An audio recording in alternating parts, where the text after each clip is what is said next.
Hello everybody, Darkside Phil here, and welcome to another edition of the Hateful Truth review series where I give you maximum truth and minimum bullshit regarding the latest video game releases. And today we're going to be talking about a game that is only the second game of a subject matter that I very much enjoy, was a part of me growing up here in the United States, part of the actual cultural movement during my teen years, and a game that lots of people said maybe like a rebirth of a series, maybe the best game of the series in years, and everyone really strongly wanted to see me play this game. So I said, you know what, last year I played a game in this series, I didn't think it was too hot, I really didn't even review the game because I thought it wasn't really worth it.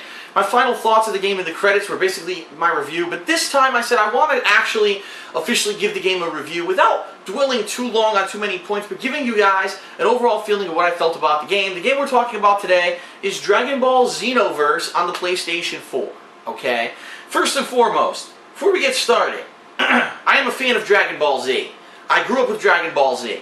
I watched all of it as it hit American shores when it had the very poor, I think it was like the 4Kids or whatever it was back then, whatever company was doing it, had a really bad dub of it, and it cut out all the blood and stuff from it, and it was really childized almost. They didn't call it Hell, they called it HFIL, the Home for Infinite Losers, you know, really badly edited for G audiences. They were so afraid that children would see this and be like, oh my god, it's too violent. But then again, it caught on like wildfire, and people in America loved it, so they ended up going on with it, and for years and years and years it took to finally get through the entire saga. I liked it so much, I wanted to see the original show, and I ended up going online and finding an archive of all the Japanese episodes, which of course had been done and had already been released by the time that the Frieza saga was on American TV. So I watched the whole entire thing from start to finish, and I absolutely loved it. Now, I'm perfectly aware that in particular during the PS2 era, there were lots of Dragon Ball Z related games released, including the Budokai series. However, I need to give you guys a frame of reference and let you know I never played them.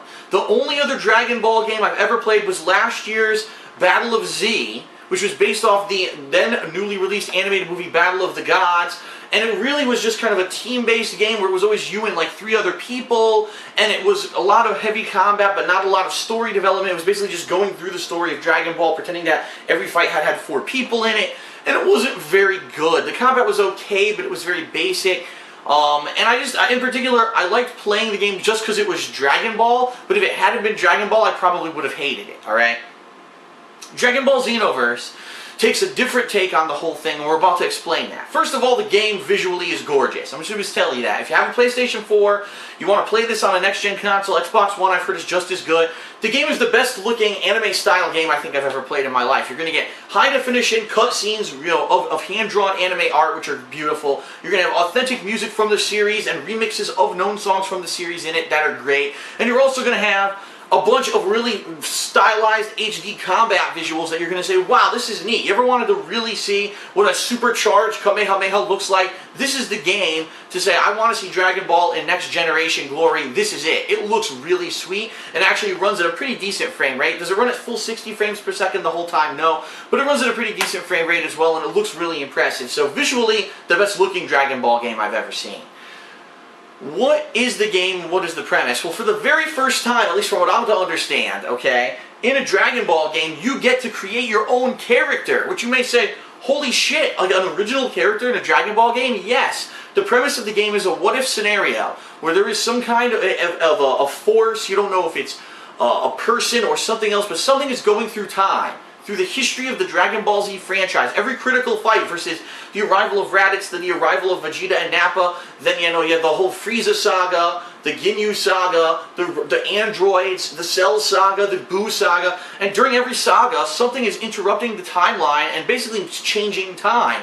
Whether an enemy just decides to destroy the Earth for no freaking reason, whether an enemy becomes incredibly overpowered and no one can stop it, for whatever reason, time is being altered, and it's your job, being summoned by the Shenron the Dragon, to help Trunks and a group of other time travelers to change these discrepancies, get to the bottom of what's going on, and basically save time itself. That's a pretty cool premise, especially for an anime-style game. That's kind of an anime-style plot line that I would expect, right?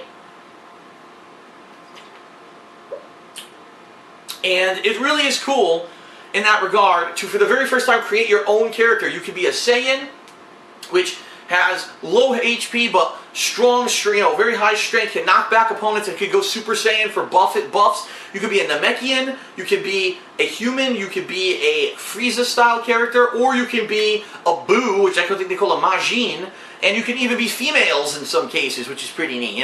They're very few and far between where there's strong female characters in the Dragon Ball series. Now you finally can play as a really overpowered female that could, really stand up to all the enemies, which is pretty neat. So, after you create your character, you immediately get thrown into this hub city, and after playing the game for 5 minutes, you're going to say, is this an MMO? Because everything about Dragon Ball Xenoverse screams MMO. You're in a hub city surrounded by NPCs that look like they could be from an MMO, right? The matchmaking itself is very MMO-esque, and the bottom line is, from what I've heard, this game is actually based off of the premise of a game a few years back called Dragon Ball Online. That was an actual MMO with Dragon Ball characters, but they wanted to make a next-gen console game out of it, so they took the premise of that game and kind of facelifted it into a console game. Now, this is both cool and not so cool. Let me explain why. It's cool because if the premise actually worked, and you were to go through this cool interactive hub town with everyone else playing with you on the same server, right, like an MMO, and you see all their created characters, and you can interact with them, which actually is the intention. In fact, your character has all these emotes and everything that they can do with their body in a menu. It would be neat. Problem is, it doesn't work. And what I mean by that is, it doesn't work. The servers never work. I haven't once signed on to Dragon Ball Xenoverse in the week that I've owned it and said, oh, the servers are fine, go ahead and join. Every time you try to join a multiplayer server, the whole game crashes and says, sorry, you can't join a multiplayer server, they don't work. And after a few days' time, the game developers realized the servers just didn't work, and they actually patched the game to allow you to play multiplayer games and co-op games without ever having to go into a town hub that's multiplayer, because the multiplayer hub never worked. So right there off the bat, I have to say that's unfortunately a startling and glaring negative of the game. You had this idea that really would have worked nicely if it was implemented, and it doesn't work. You're like, man, but you wish they had gotten that working. What the hell happened there, right? But I digress. That's just kind of one nice little thing that would have been nice if it happened, but didn't.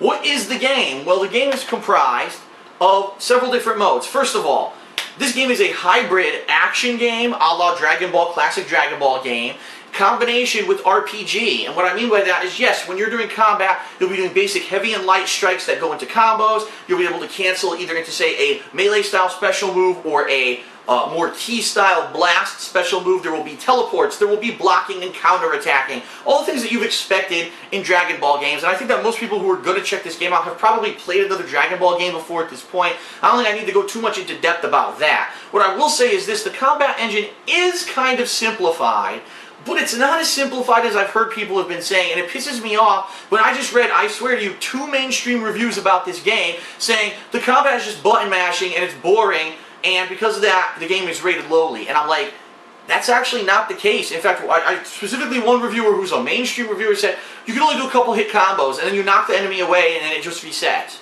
Completely wrong. The guy obviously never learned the combat system of the game. What you can do is a combination of light and heavy strikes. When you reach the end of your combo, when you knock the enemy away, you now have the ability to teleport to them on the other side, which will use a portion of your stamina meter, and then you can continue the combo. If you have more stamina, you could do it again, and I got upwards of 30, 40 hit combos in this game. I actually heard people were getting like 80 hit combos who really extended their combos and their stamina and had the right special moves to do it. So if you know what you're doing and you take the time to learn the combat engine, you can actually have some complexities. In addition, don't think that combos are infinite, because everyone has kind of a blowout move. Again, if you have enough ki or enough stamina, which are your 2 bars in this game, you have a blowout move that can interrupt a combo. Think combo breakers a la Killer Instinct. So it is possible to interrupt someone who is fucking you up as well. As long as you're not completely drained of your energy bars, you should be able to do it.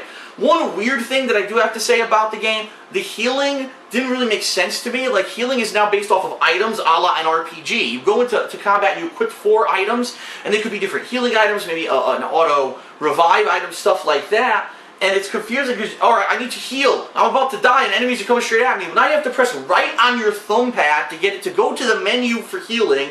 You have to press the healing button and then press right on the thumb pad again to even get back to control your character. So you may be in dire straits, I need to heal, but you can't now. Because if you do, you're going to die because the enemies will just gangbang you. And that actually happened to me during my playthrough. I'd be like trying to heal desperately, and in the middle, oh no, now I'm comboed infinitely and I'm dead, so it didn't matter that I healed because I lost all my health anyway. What a pain in the ass. It would have been better if they'd hotkeyed it. Like, I'm thinking like Kingdom Hearts, where if you want to use a healing item, you hold the trigger and you press the button and it interrupts what you're doing, rather than having to press right on the thumbstick or right on the keypad and then maneuver through all these menus in order to get to the healing. It was a little annoying in that regard.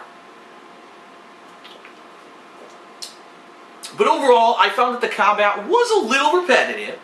So some of the reviewers who were saying this stuff do have a leg to stand on. For the most part, you're either going to start a combo with a melee attack or you're going to be using your key-ranged blasts. And every once in a while, you'll go for like a Hail Mary really charged attack. And bottom line is, the charged attacks don't always hit unless the enemy is distracted by an AI-controlled person, or if, say, they're over there doing something else, charging up their own attack. There are opportunities you can use to use your charged key attacks. However, they're few and far between unless you use some really abusive tactics. Now, later on, as you power up your character, okay, you're going to get level 2 abilities. Like if you're Saiyan, you'll hit Super Saiyan. Now you'll have infinite level super moves that you can just spam, and the game becomes spam bait near the end of the game. But for the most part, the combat's pretty good, I would have to say, with some limitations. I do wish it was a little bit more limited than just 1 or 2 basic combos that you can continuously do, alright? The AI people who join you in your matches. First of all, not every match is going to have them, but in the matches that allow them, in the beginning it's okay, because you're fighting really weak computer AI. When you get about 3/4 through the game, your AI-controlled teammates become completely and utterly worthless, because they're terrible. They take tons of damage, they don't block, they don't dodge, they're literally just pincushions standing there to absorb damage, while hopefully you're charging up your powerful moves so you can kind of sneak attack or cheaply attack the enemy from behind, since they're distracted destroying your AI opponents, or your AI teammates, excuse me. The AI in this game is garbage. It's so annoying that your teammates are so bad and they die so quickly near the end of the game, and it becomes incredibly frustrated because unfortunately, as you approach the end of the game, the missions become more and more difficult, meaning you're going to be facing 3 opponents at once. You're going to, be really stacking up the difficulty of the opponents. Some of the opponents at the end of the game have super armor that you can't really strike them. You have to strike them 3, 4, 5, 6 times before finally they'll start to stagger, and they'll notice that they're being hit. And so it'll really suck if you're at the end of the game, you're trying to hit an opponent, right? They're basically not feeling anything from you, and then they hit you and kill you, and now your AI guy will never come to revive you, or the AI guy's already dead because he sucks so bad he died in the first 5 seconds of the fight. It's really bad. So the AI, in particular, is a major problem with this game. Now, that can be solved through multiplayer. So let me explain how leveling up works, how the loot works, and how the multiplayer works. The way leveling up works is the more you play, whether you're playing story-based missions that are going to interject you into scenarios of the Dragon Ball Z plotline and trying to save whatever's interfering with the timeline. So let's say, for example, oh my god, how did Boo split into 10 of himself and completely dominate Goku the first time he met him? That didn't happen in the show. So that you go there and you try to stop that from happening. That would be an example of a story mission, okay? Now there are also side missions called parallel quests, which are kind of what-if scenarios. Some of them are gauntlet style, and some of them are just kind of weird, where it might be kill 20 Cell Juniors within 5 minutes, and if you do, you'll unlock experience points to level up your character, but you also might get loot. Now the loot that you get from side missions could be a ton of things. Equipment to equip on your character that levels them up or gives them better abilities or better striking power or stuff like that, but also it might physically change the appearance of your character, which again is neat. Not only did you create your own character at the beginning of the game, but then you put out equipment that made them look different, which is also really neat. I like that about the game. Maybe it's a new ability, a really powerful Ki Blast, a new powerful melee-style attack. You can get those by completing side missions, or if you're lucky, a super move, right? A super move which will be a super overpowered move that you really could have to have a full key bar to use, but it's insanely damaging. So you may unlock all those. The problem with this is that it's random. I'm going to repeat that. The rewards you get playing Dragon Ball Xenoverse, especially the parallel quest, which is what you're going to primarily be playing, the side content to unlock new abilities and equipment, is random. So you could play this mission once, and by the way, by beating it, you get everything. You get the best equipment. Wow, I got the super move and I got the best piece of equipment. Or you could play it 47 times and get nothing. And that's what the game is. It's randomly generated. Why they did that, quite honestly, the only thing I can think of is because they wanted replayability. They wanted you to have to repetitively replay the side content to level your character up and to get better equipment and better abilities, and they didn't want you to get it right away because that would say, oh, well, then the game's over. I played everything once and it's over already. They want you to replay and replay and replay to try to get all of that equipment. In addition, there is secret scenarios. So, for example, it may be if you're fighting 3 enemies, you have to kill this one first, then that one second, wait a minute, then this one will power up to Super Saiyan level, fight that one, but then a third one shows up, and if you finally defeat the third secret guy, then a secret objective unlocks, you get bonus experience, and you may have a higher chance to pull the better abilities or the better equipment for that stage. The problem is the game doesn't tell you what those are. So again, either replay the shit out of the game to find out what are the secret requirements, or go buy the strategy guide, which probably has it all outlined, which is probably what they're getting at. Go look online or buy the strategy guide to find out the secret requirements. Some of the secret requirements seem to make absolutely no sense at all and just randomly happen whether you want them to or not. But I digress. The side content of the game is both fun, but also tedious and annoying if you have to repetitively do it because you're not getting the stuff that you want, and the AI sucks, so as you get further into the game, the side content gets harder and harder and harder because the AI is terrible, and you find yourself soloing everything. So, that being said, undoubtedly, once you get about 3/4 through the game, you're going to say, I need help. I can't beat this game by myself because the AI is terrible, and unless I really repetitively grind on these low-level side missions that I can beat by myself a million times, which most people aren't going to want to do, you got to find help.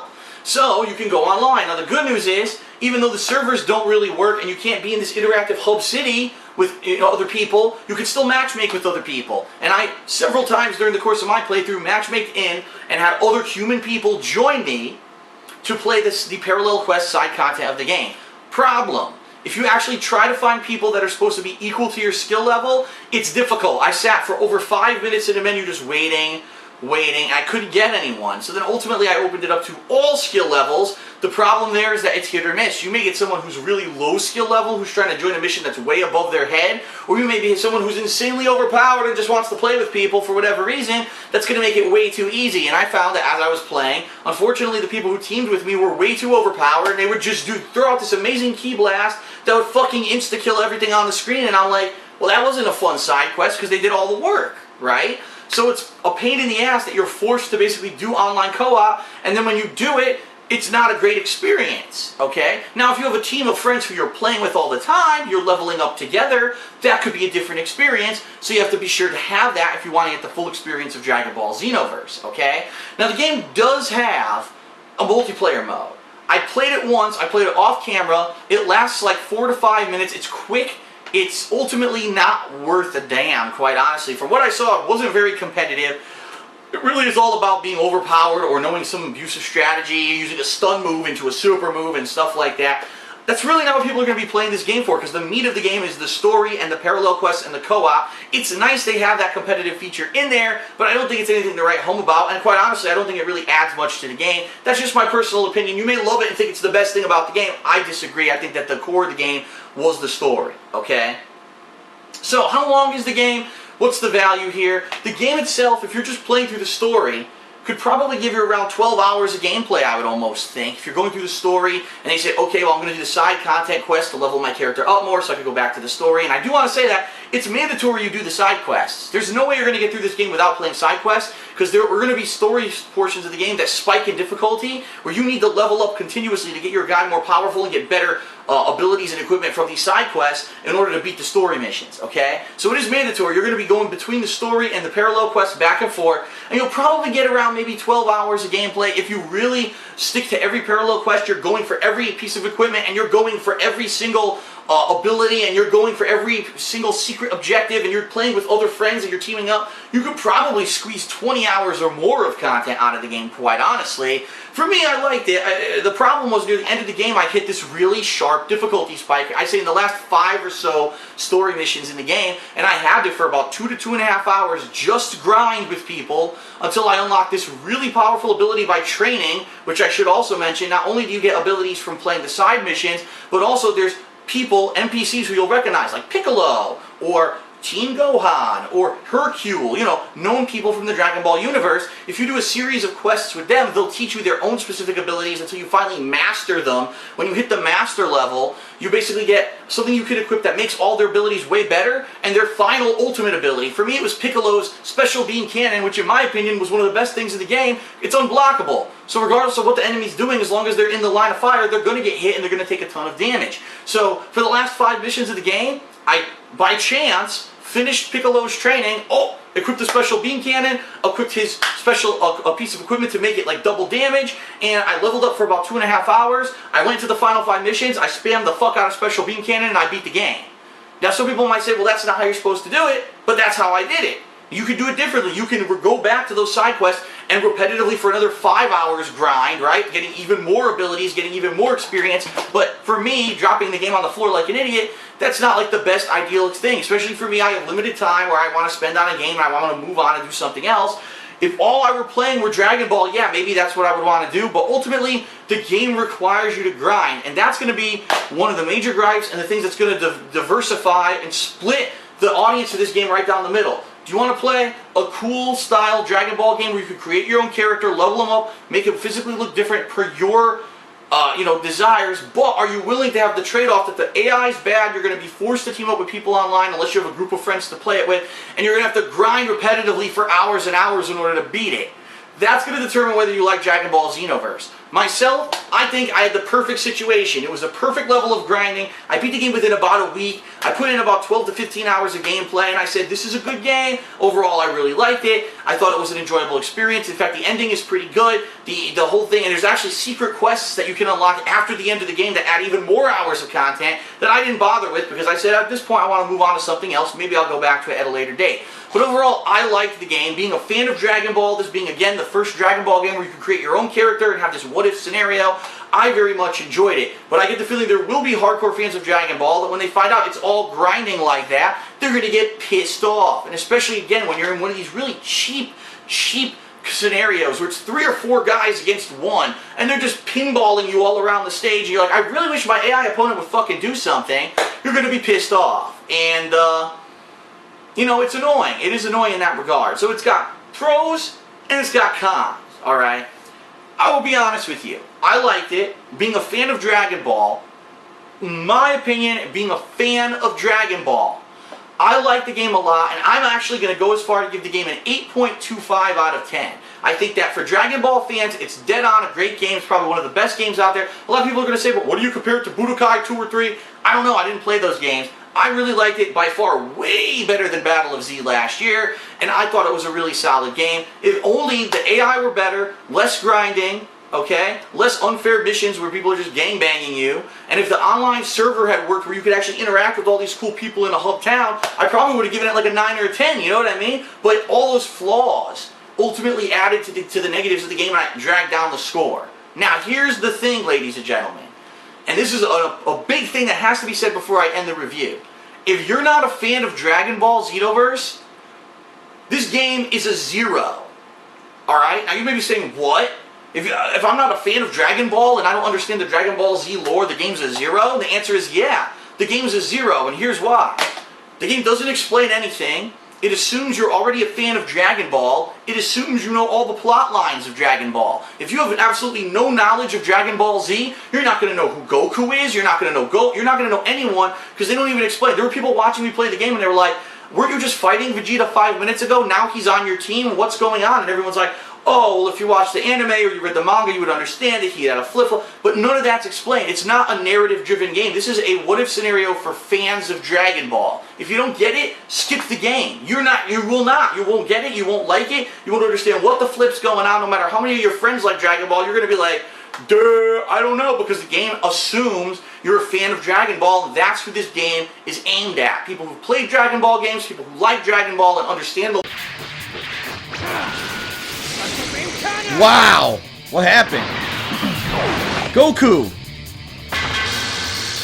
Ha! I am the most powerful of the powerful, so your power is not as strong as my power! Ha! No! I'm the most powerful, so fuck you, because my power is a ball of power balls, and balls of power are bigger than your power balls! Ha! Ha! No! I'm the most powerful, so So the most powerful of powers will be determined by the size of all of our balls. Alright,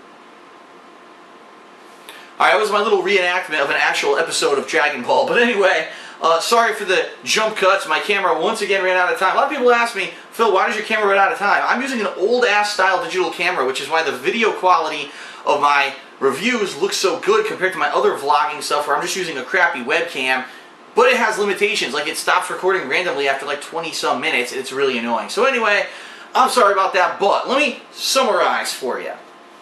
For fans of Dragon Ball, if you know the lore of Dragon Ball Z, you're going to love Dragon Ball Xenoverse. The first game where you can create your own Dragon Ball fighter, add clothing, add customization options, abilities to make them your own, and really you're going to enjoy that, okay? You're probably going to be a little disappointed at the limitation of the combat engine. You're going to be very frustrated that the AI, teammates are kind of shitty. You're going to not like the fact that there is required grinding. But if you really get into the game, into the lore of Dragon Ball, and you team up with a few friends of yours, you're probably really going to like the game. Which is why I said, for fans of Dragon Ball, an 8.25 out of 10. If they had got rid of some of those little foibles, I think it actually would have been a much better experience. But it's still a damn good experience for a Dragon Ball game in this day and age. For those who aren't fans of Dragon Ball, skip it. It's not worth your time. You're not going to understand anything that's going on. They certainly don't hold your hand and explain to you who anyone in the game is. You're going to be frustrated.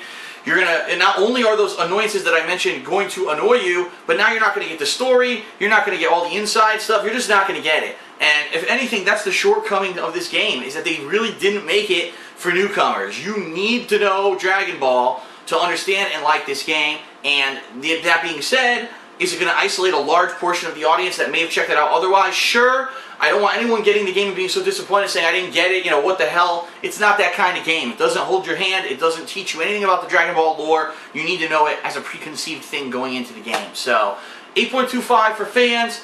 Don't play it if you're not a fan. You're not going to get it. Overall, I really enjoyed the game. I think you will too, especially if you're a fan of Dragon Ball, as long as you're a little bit more on the forgiving side and you're okay with grinding a little bit. Alright?